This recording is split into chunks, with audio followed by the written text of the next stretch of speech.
can't be true, can it?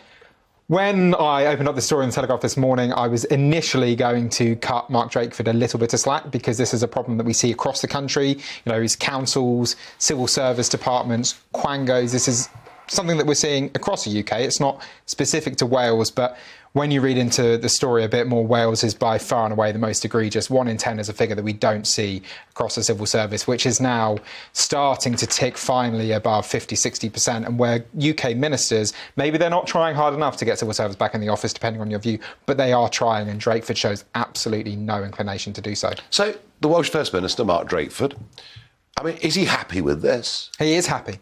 He said in his quote, he said that working from home brings benefits to local businesses, individuals, employees, families, etc. How on earth Welsh civil servants on very good pay working from home 9 days out of 10 brings benefits to local businesses is absolutely because they're not me. at home working. Absolutely They're down the pub or down the shops. I can see how it brings benefits to them, but to local businesses it's extraordinary. And I'll tell you who it doesn't bring benefits to, and that's a taxpayer that foots the bill for these very expensive offices.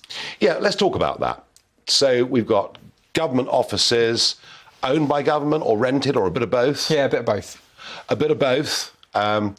Normally, with public offices, of course, the lights are on all night. Maybe there's been a little bit of a cutback in that. Whose responsibility is this? Is it Drakeford's? Is it Westminster? It's the Welsh office? Presumably, this is a devolved responsibility. Yeah, so it's civil servants in Wales, so it's completely Drakeford's responsibility and his ministers to ensure that people get back to the office. I mean, listen, our position is nuanced. We say that, you know, working from home is not necessarily a bad thing. Opinions differ on this, and I think there's a very good case that it's causing services to suffer. But our position is absolutely clear that either you're in the office or you don't get the office. You don't have it both ways. No, I mean, my argument's always been that there are certain people, you know, maybe a computer programmer might actually do more work at home than he would in a noisy office, open plan environment. I mean, I get that, but I've always believed that across the board, productivity would be lower with people working from home. Do we have any stats on that?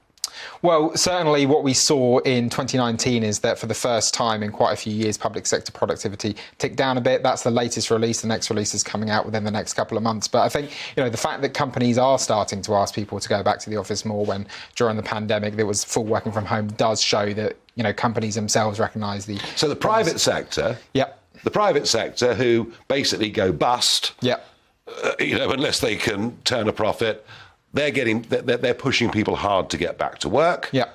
The public sector is showing great reluctance. Well, certainly in Wales, as I said, you know, in the UK, things are a little bit better. I think UK government ministers are perhaps being a bit too slow on this. You know, they need to say to their civil servants, either you get back into the office or we're going to be selling this office space. But Wales is particularly egregious. 1 in 10 is an absolutely astounding figure. And for Drakeford to say that he's happy with this is, you know, beyond being He's a Labour politician. But where is the Conservative Party on this? I mean, I know people like Jacob Rees-Mogg, you know, when he was the minister responsible, spoke out on these things. Generally, I don't seem to hear anything from government on this. Well, you know, to be fair to the government, this is up to Drakeford. It's up to the Welsh government. If the Welsh government wants to... Fair enough, but we've had similar problems with Whitehall departments. Yeah, absolutely. You know, staffed at 30%, 35% or whatever it may be.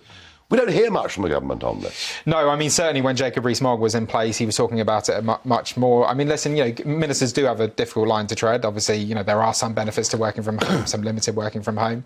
I think that's difficult to square with the problem with seeing with services. But, I mean, ultimately, listen, you know, we are seeing civil servants start to return back to the office. I think in November it was about 60%, which isn't too bad, but we still need to either get that up or sell down. I think it's terrible. Well, yeah. I mean, at least better than it was, but where there's office space that isn't being used, you either need to get civil servants back to the office. Well, I've got to tell you, Elliot, I think the taxpayer's being ripped off. Yeah.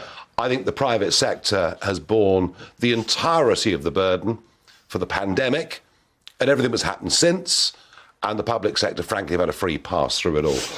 While you're here, I've been talking over the last couple of months about the number of young, very bright, hard-working, entrepreneurial types that I've met that have been in touch with me who have either left for Portugal or Italy or who are considering doing so. Is there any evidence that I'm right about this new brain drain?